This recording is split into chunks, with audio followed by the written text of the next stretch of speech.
Kapag dalawa ang iyong gagamitin, isa lamang yung iyong babalahan. 24 carats na ring. Napakahalaga, napaka-importante. Mabilis niyang mahanap po yung ayaw po naka-ground sa ating hinahanap. Ito pong palad, ang siyang nakadikit sa handle. Gagamit po tayo ng dalawa. Yan. Yan. Kailangan po yan. Yan. Yan. Diretso na po yan. Kagandahan po sa dalawang antina. Mula sa baba. Yan. Kailangan may distansya tayo. Ang napusuan po ng ating isang katiit mula po sa probinsya ng Cagayan de Oro City. Ayan.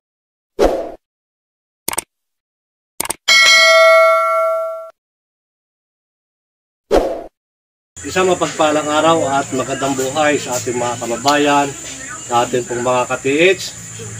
Muli po, request ng ating isang katiits mula po sa probinsya ng Cagayan de Oro City, ang pumuso at nag-request na i-demo mo po itong long wrist locator, single antenna, na ito po yung kanyang napusuan. Katiits, ito po yung iyong napusuan, long wrist locator, single antenna.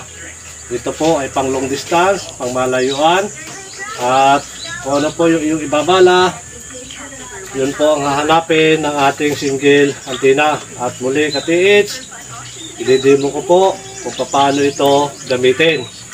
Ito katiits, dito kapag dalawa ang iyong gagamitin, isa lamang yung iyong babalahan. Yan, dito katiits yung balahan. At meron po ako ditong ibabala, ito po yung 24 carats na ring. Na siya ko naman po ilalagay na bala para po sa ating single antenna. Kaya ito po katiits, kaya may taklob, ito ay proteksyon para hindi po malaglag yung ating bala. Ayan, at meron po naman tayo dito katiits sa ibabala, ito po yung 18 carats na ring na siya ko naman pong inulukit, gamit po ang bala na 24 carats, gamit din po ang ating single antenna.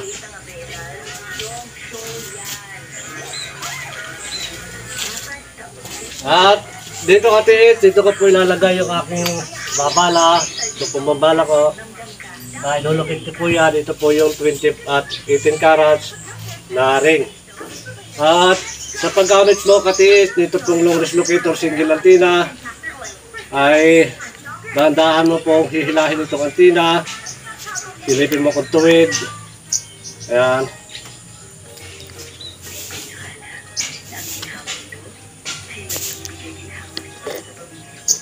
At ito po ay bago mo gamitin, lalo na kapag pupunta ka ng iyong site, ito po napakahalaga, napaka-importante na ito pong dulo ng antenna ay papahid po natin sa lupa.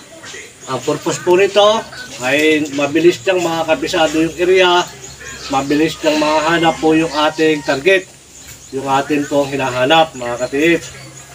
At sa paghawak mo po ito mga katiits, unang-una, nagpapagalaw po nito ay sa pamamagitan po ng ating pulso, sa pamamagitan po ng ating ground.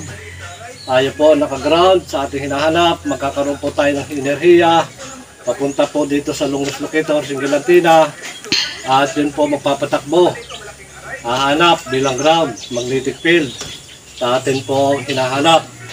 At ganito katiis, sa paghawak mo po ng long wrist locator, single antenna, kailangan po unang-una itong bearing handle ay matining ang ikot, hindi po siya nagbibigil. Para yung atin pong single antenna hindi po nahihirapan kumaliwa. Ganoon din po sa pagkanan, napaka-importante po niya katiis. At sa paghawak mo nito katiis, ito pong palad ang siyang nakadikit sa handle. At ito naman pong isa ay pwede mong gamitin bilang ground sa atin pong hinahanap na pagpabilis po yan. Mabilis niya may tuturo kung nasan po yung ating hinahanap. Kung gold, gold po yung ating ibabala, gold din po ang hahanapin ng ating single antenna. At ito katiits, muli, gagamit po tayo ng dalawa, isa lamang po ang ibabalahan. Huwag po yung babalahan itong kaliwa. Kung kaliwiti ka, kaliwiti ang ibala, kung kanan, kanan lang po. At ito katiits, mula pa rin po sa baba, ganito ang iyong gagawin. Sa paghanap po ng ating items, kailangan medyo po tayo, nakadistance po tayo katiis. Totoo yan. Wala po sa baba yan. Katiis, kailangan pag-practice po lagi. Practice niyo po kung paano po yung pagpapagalaw ng long range locator. Yan po ay kusang ipinagkakaloob. Yan po ay lagi practice lamang mga katiits. Napakaganda po ng mga manual. Ito katiits. Yan, ganyan lang po yung gagawin mula sa baba. Matapos po pong ipahid yung dulo ng antina. Ayan. Yan lang po ay kusa na siya magtuturo. Yan. Ganyan niya katiits. Yan. Ganyan po yan ang paggamit ng ating single antina. At dito naman tayo sa kanan. Yung pa rin yan katiits tuturo. Yan. Yung pa rin yan. Ganyan po yung paggamit natin ng single antina. Kailangan ito mga katiits ay may distansya siya kumare hanggang 3 dangkal. Ang pagitan po na rin. O 2 dangkal. Yan katiits. Hanggang 2 dangkal po yan. Hindi mo po kayo maglulukit nang magkatabi po siya. Kailangan nasa 2 dangkal po yan. At ito katiits, muli pa rin sa pagtaas po, kailangan po ay sabay. At yan po ay kusa na magtuturo yan mga katiits. Yan. Ganyan po yan.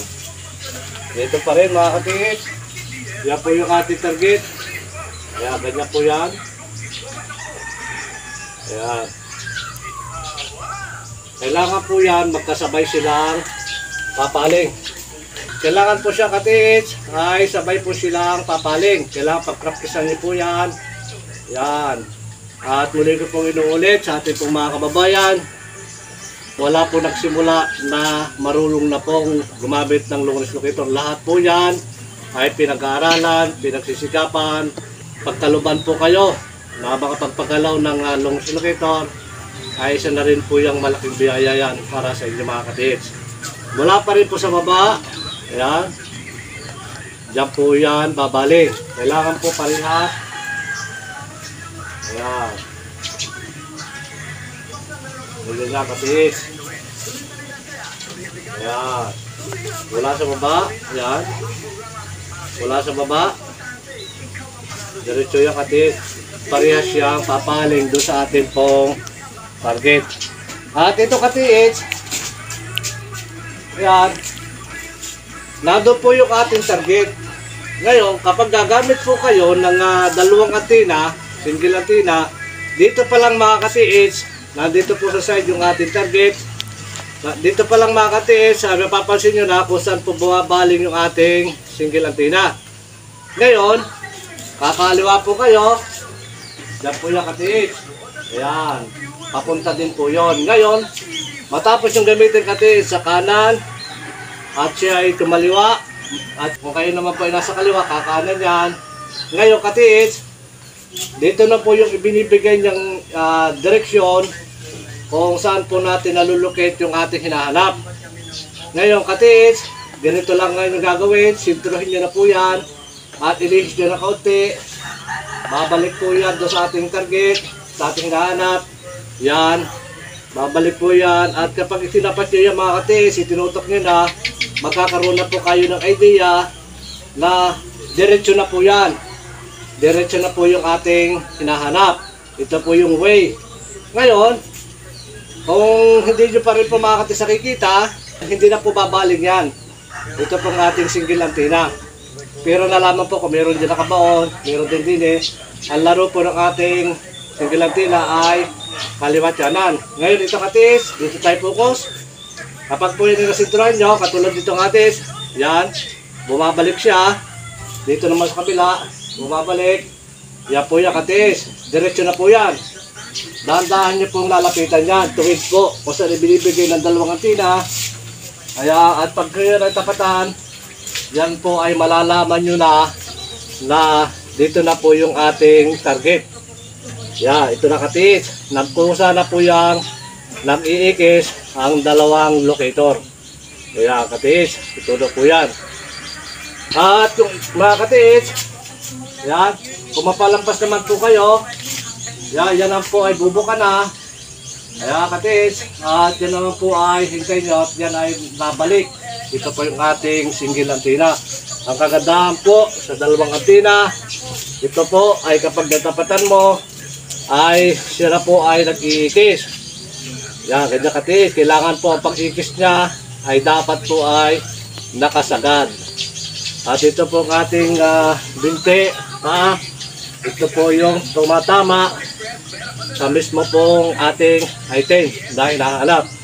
At ang kagandahan din po nito katiis, kapag single antenna, pwede rin po ninyong estimate kung gaano kalalim yun pong ating hinahanap. Pero hindi pa po yun doon natatapos yung ating ibinigay na estimate sa paghukay. At pagdating po sa ilalim na yon, yun pa rin po katiis ay itinago ng hapon. At kapag isa naman katiis ang inyong gagamitin, ito naman po ay nagbibigay at nagtuturo din po ng direksyon kapag single antenna na po. Ito katiis mula sa baba ay dandahan mo pong tataas. Ayan, doon na po yan magtuturo. Ayan, ito katiis. Ayan, yan po kagandahan kapag dalawa po ang single antenna. Ayan, ito katiis. Ayan, dito pa rin tayo. Ayan. Ito katiis ay medyo tumuman ako 45 degrees mula sa baba, dandahan tataas. Yan po ay ito sana siyang gagalaw. Huwag mo po kukontrahin yung po paggalaw ng ating single antenna. Ngayon kapag tatapatan naman po natin katiis, ito po yung magiging reaksyon ng atin pong single antenna. Mula dyan katiis, kailangan may distansya tayo sa pagkuha ng ground patungo po sa ating hinahanap. Dito pala katiis, may distansya na tayo. Yan lang po yung ground. Nag-detect na po siya, huwag nyo na po siya ibababa. Yan. At kapag po yan ay nakinatapatan, yan. Yan po ay kung sana siyang magbibigay ng pag-ikot. Ayan katiis. Yan. Yan, ito katiis. Yung iyo pong single antenna. Ganyan po yan katiis. Lalo na kapag natapatan po natin yung atin pong hinahanap. Ayan. Ito katiis. Bumubuo na po siya ng frequency na sa pamamagitan po ng ating ibinala at ng ating nilolocate. Yan po yung kanyang frequency kung sana po yung iikot siya katiis. Ito na katiis. Long range locator, single antenna, ang napusuan po ng ating isang katiis mula po sa probinsya ng Cagayan de Oro City. Ayan, ito katiis. Yung single antenna. Ayan na, ayan na. Ayan. Pusa na po yan. At muli po mga kababayan, mga katiis, maraming salamat pong muli sa inyong lahat. At muli po, pagpalain tayo ng maraming biyaya at higit sa lahat po ang magandang kalusugan. Maraming salamat po sa inyong lahat. Mabuhay po lahat tatay mga kababayan, mga katiis.